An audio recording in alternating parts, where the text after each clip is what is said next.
A very pleasant good morning, dear student. Welcome back our social science class. My name is Mrs. Anjutaya and I am teaching you social science. In fact, I am your social science teacher. And my contact number is 805 333 7475. So student, let's start our today class. Student, in today class we are reading about chapter number 3 from political science book, and chapter name is What is Government. What is the name of chapter? What is Government. Student, before starting our today lecture, let me recall previous lectures. In previous lecture, student, we were discuss about what is government. We will discuss about what is government. Next, what is the work of government. Then, what are the level of government. And after that, we will discuss about different type of government. There are two type of government. One is monarchy government. Second is democracy government. दो तरह की government है student, democracy government and monarchy government. Monarchy government में क्या होता है कि monarchy government में जो असली जो पावर होती है, जो रूल करता है, वो कौन करता है? किंग और क्वीन. किंग और queen are the ruler of the country, ruler of the power. They have a power. अगर वो कोई डिसीजन मेकिंग करते हैं लोगों के लिए, कंट्री के लिए कोई डिसीजन बनाते हैं, कोई रूल बनाते हैं, तो वो कौन बनाते हैं? मोनार्क. मोनार्क कौन होता है? किंग और क्वीन. तो जो पावर होती है वो किसके पास होती है? किंग और queen. Clear? So let's start our today chapter. Now we will discuss about what is democracy. आज हम किसके बारे में स्टडी करेंगे? What is democracy and democratic. These words are, ये दोनों वर्ड जो है वो स्टूडेंट सिंपल सेम है, थोड़ा सा फर्क है जो हमें जानना है. डेमोक्रेसी क्या है और डेमोक्रेटिक क्या है. स्टूडेंट, इंडिया क्या है? एक डेमोक्रेसी कंट्री है. हमारा कंट्री इंडिया क्या है? एक डेमोक्रेसी कंट्री है. और ये जो डेमोक्रेसी, ये जो हमारी जो हमने जो अपने कंट्री के अंदर जो ये डेमोक्रेसी इस्टेब्लिश की है, वो लॉन्ग पीरियड के स्ट्रगल के बाद हमने गेन की है. हमारे जो इंडियन पीपल थे, हमारे जो लीडर थे, उन्होंने लॉन्ग टाइम तक जो है वो स्ट्रगल किया और उसके बाद जो है वो अपनी कंट्री में जो है वो डेमोक्रेसी गवर्नमेंट जो है वो इस्टेब्लिश की है. और डेमोक्रेसी गवर्नमेंट का जो मेन फीचर क्या होता है student? Democracy is rule by the people. अब जैसे मोनार्की में क्या था? रूल बाय द किंग और क्वीन. डेमोक्रेसी में असली रूल कौन करता है? किंग और क्वीन. लेकिन डेमोक्रेसी में दोनों में डिफरेंट क्या है? Democracy is rule by the people. Democracy में जो रूल है वो कौन करता है? पीपल. यानी कि जो कंट्री के जो कॉमन पीपल होते हैं, कंट्री के जो कॉमन पीपल हैं वो क्या करते हैं? रूल करते हैं. क्लियर? इससे पहले स्टूडेंट, इंडिपेंडेंस से पहले हमारी कंट्री जब इंडिपेंडेंट नहीं हुआ था, उससे पहले जो है वो हमारी कंट्री में डेमोक्रेसी गवर्नमेंट नहीं थी. कंट्री की फ्रीडम के बाद, इंडिपेंडेंट होने के बाद जो है वो हमारे लीडर्स ने जो स्ट्रगल किया, उसके बाद जो है वो अपने कंट्री में जो है वो डेमोक्रेसी गवर्नमेंट जो है वो इस्टेब्लिश हुई. इसके अलावा वर्ल्ड के जो दूसरे कंट्रीज हैं वहां पर भी बहुत सारे ऐसे कंट्री हैं जहां पर डेमोक्रेटिक गवर्नमेंट है. यूएसए जो है वो हम इसका एक एग्जांपल दे सकते हैं. क्लियर? चलिए, what is democracy? Democracy is rule by the people. क्या है डेमोक्रेसी? कि डेमोक्रेसी में रूल कौन करते हैं? पीपल करते हैं. Next, the basic idea is that. Democracy का जो बेसिक आइडिया है वो क्या है? Basic idea is that people rule by themselves. लोग जो है वो अपने आप क्या करते हैं? रूल बनाते हैं, रूल अपने आप करते हैं. And by participating in the making of this rule. Democracy का बेसिक आइडिया क्या है? पीपल जो है वो रूल खुद बनाते हैं. कैसे बनाते हैं? Participating in the making of this. जब ये रूल बनाए जाते हैं, इन रूल्स में जो है वो ये जो पीपल हैं कंट्री के, जो कॉमन पीपल हैं, उनका पार्टिसिपेशन होता है। किस तरह से भाग लेते हैं? भारत के जो लोग हैं, जो कॉमन पीपल हैं, जब ये डेमोक्रेसी कंट्री के जो रूल बनते हैं उनमें जो कॉमन पीपल है वो किस तरह से पार्टिसिपेट करता है। क्वेश्चन अब ये है कि जो इंडिया का जो कॉमन पीपल है वो रूल बनाने में, सरकार में जो हमारी सरकार के अंदर जो रूल बनते हैं, नई पॉलिसीज बनती हैं, वो हम जो कॉमन पीपल हैं, वो यार का कॉमन पीपल, तो हम कॉमन पीपल किस तरह से जो है वो पार्टिसिपेट करते हैं, किस तरह से रूल बनाते हैं। आप देखिए किस तरह से बनाते हैं। It is a type of democracy in which people do not participate directly. किस तरह की है कि डेमोक्रेसी के अंदर हम जो है वो डायरेक्टली पार्टिसिपेट नहीं करते। जाके मान ले कोई रूल बन रहा है, तो अब मान लीजिए सेंट्रल गवर्नमेंट की गवर्नमेंट है और जो लीडर्स हैं अपने नरेंद्र मोदी जी हैं, दूसरे जो लीडर्स हैं, कैबिनेट हैं, मिनिस्टर्स हैं दूसरे, तो वो मिलकर क्या कर रहे हैं, वो बैठे, उन्होंने मीटिंग की, मीटिंग में जो है वो डिसीजन लिया। तो वो डिसीजन क्या है, उन्होंने लिया, लेकिन वो डिसीजन जो है वो इनडायरेक्टली जो है वो इनडायरेक्ट वे से वो डिसीजन हम ले रहे हैं। कैसे? हम क्या करते हैं, इंस्टेड चूज देयर रिप्रेजेंटेटिव।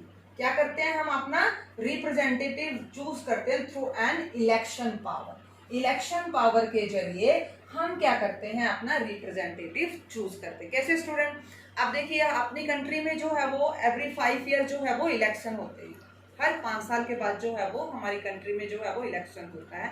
तो इलेक्शन में क्या करते हैं, हम सभी, आपकी मदर, आपके फादर, आपके ग्रैंड पेरेंट्स, सभी जो है वो इलेक्शन में वोटिंग के लिए जाते हैं, वोट डालने के लिए जाते हैं, राइट। सभी के घर में जो है वो मेंबर्स होंगे, सभी वोटिंग के लिए जाते हैं। तो जब हम वोटिंग के लिए जाते हैं तो उसमें बहुत सारे लोग होते हैं लाइन में। किसी का हाथी का साइन होता है, किसी का पंजे का साइन होता है, कमल के फूल का साइन होता है। तो हमारी इच्छा होती है कि उनमें से हम किसी भी, यानी कि जो कमल का फूल है वो बीजेपी का है, जो हाथ का निशान है वो किसका है, वो कांग्रेस का है।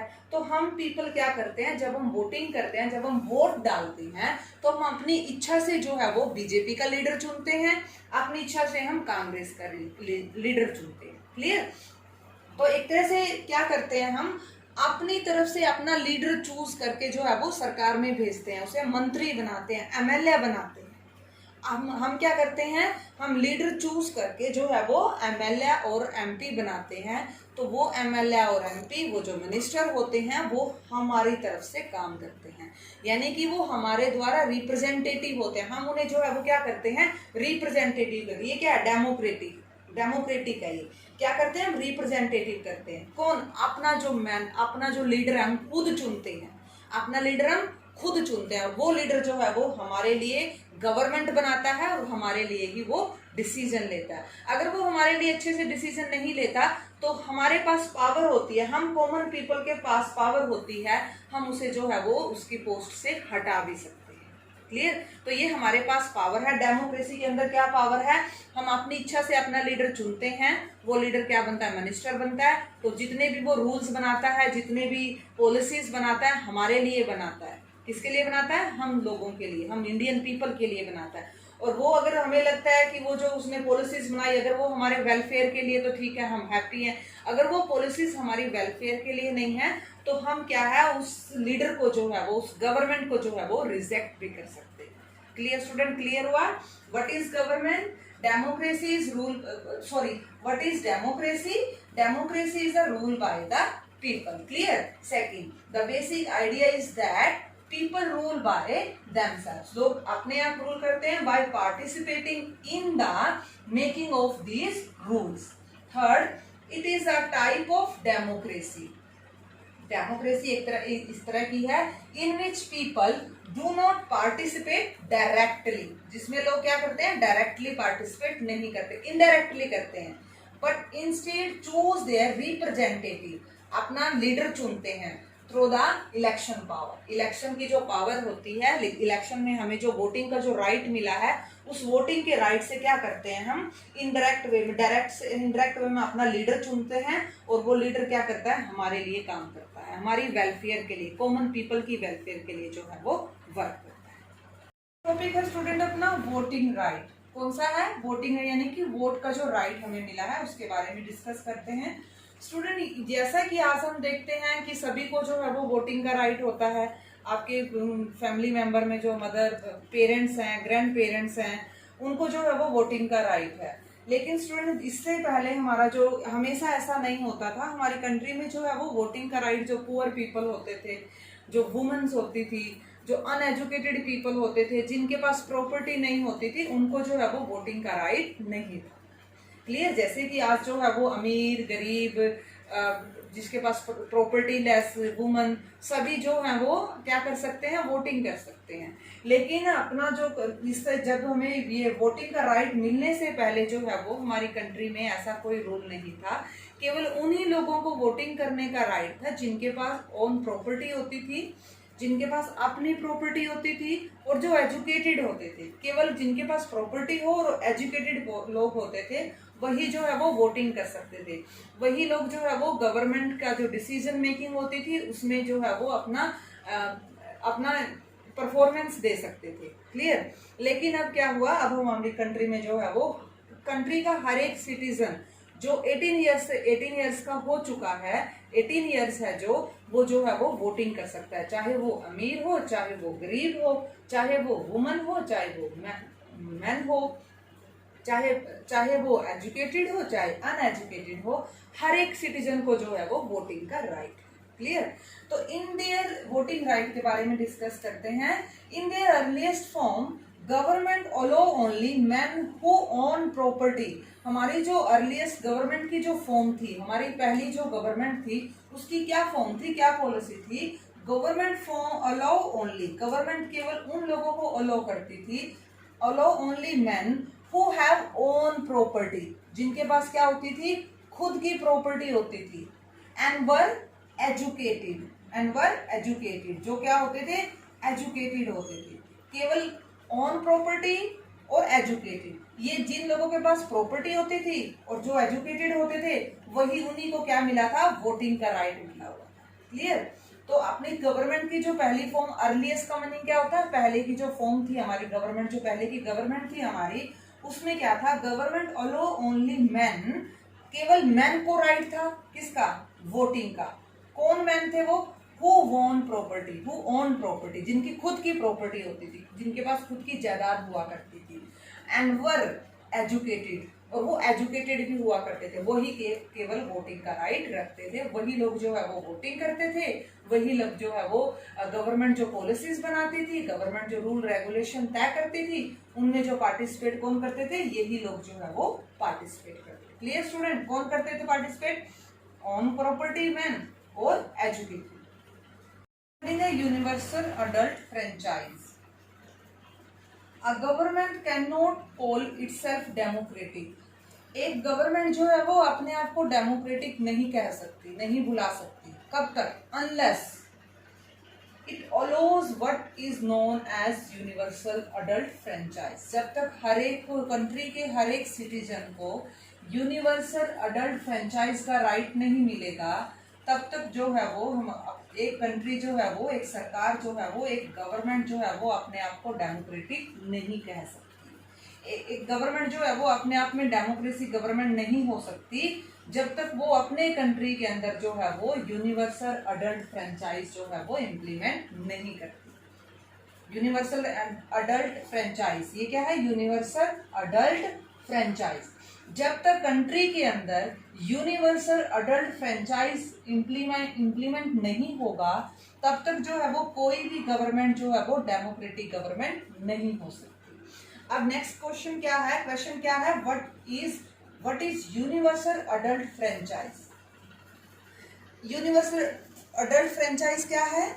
दिस मीन्स दैट, क्या मतलब है यूनिवर्सल अडल्ट फ्रेंचाइज का? This mean that all adult mean, adult कौन से होते हैं, 18 ईयर्स से जो अबव 18 ईयर्स के जो होते हैं उन्हें क्या बोला जाता है, adult. All adult in the country are allowed to vote. Country के अंदर जितने भी अडल्ट हैं जो 18 के हो चुके हैं, 18 ईयर्स के हो चुके हैं और 18 ईयर्स से ऊपर के होते हैं, जो 18 ईयर्स के हों और 18 ईयर्स से जो ऊपर के होते हैं, उन्हें क्या बोला जाता है, अडल्ट। 18 ईयर्स और 18 ईयर्स से ऊपर की जो एज के पीपल होते हैं उन्हें क्या बोला जाता है, अडल्ट। यानी कि this mean that all adult in the country are allowed to vote. Country में हर एक अडल्ट को जो है वो वोटिंग का राइट होना चाहिए। यूनिवर्सल फ्रेंचाइज क्या है? यूनिवर्सल अडल्ट फ्रेंचाइज क्या है कि all adult in the country are allowed to vote.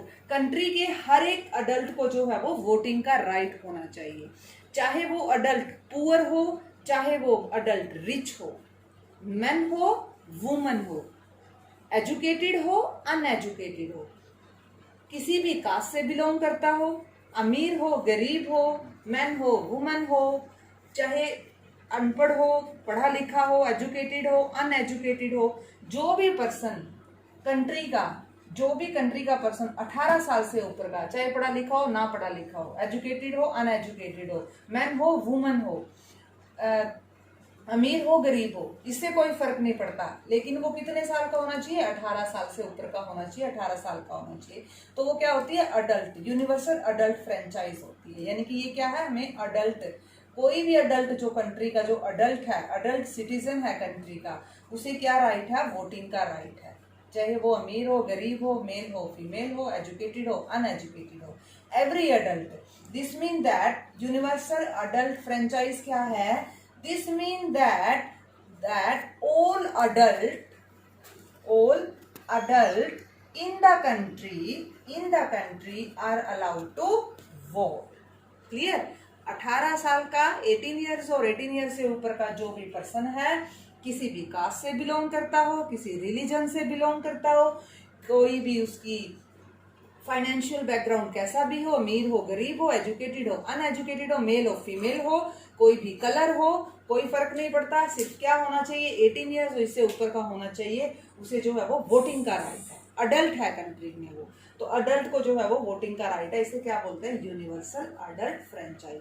Student, before independence जो है वो अपनी कंट्री के अंदर जो है वो यूनिवर्सल अडल्ट फ्रेंचाइज जो है वो इम्प्लीमेंट नहीं थी। तो हमारे जो लीडर हैं Mahatma Gandhi ji, father of nation, उन्होंने जब ये चीज देखी कि कंट्री में जो है वो एवरी पर्सन को जो है वो वोटिंग का राइट नहीं है, तो उसे ये जानकर बड़ा दुख हुआ था। तो उन्होंने स्ट्रगल किया और स्ट्रगल के बाद अपनी जो बात है वोटिंग के लिए, वो जो है वो मीटिंग रखी। मीटिंग में जो ये फैसला लिया गया या फिर जो संघर्ष किया, स्ट्रगल किया, उसके बाद क्या राइट लिया गया कि एवरी पर्सन जो 18 ईयर्स का है, उसे जो है वो वोटिंग का राइट होना चाहिए। उसका पैसा, उसका इकोनॉमिक बैकग्राउंड, उसका मैन और जेंडर, रिलीजन, कास्ट, कलर, ये वोटिंग के राइट का बेस नहीं होना चाहिए। केवल अडल्ट होना चाहिए उसी को वोटिंग का राइट।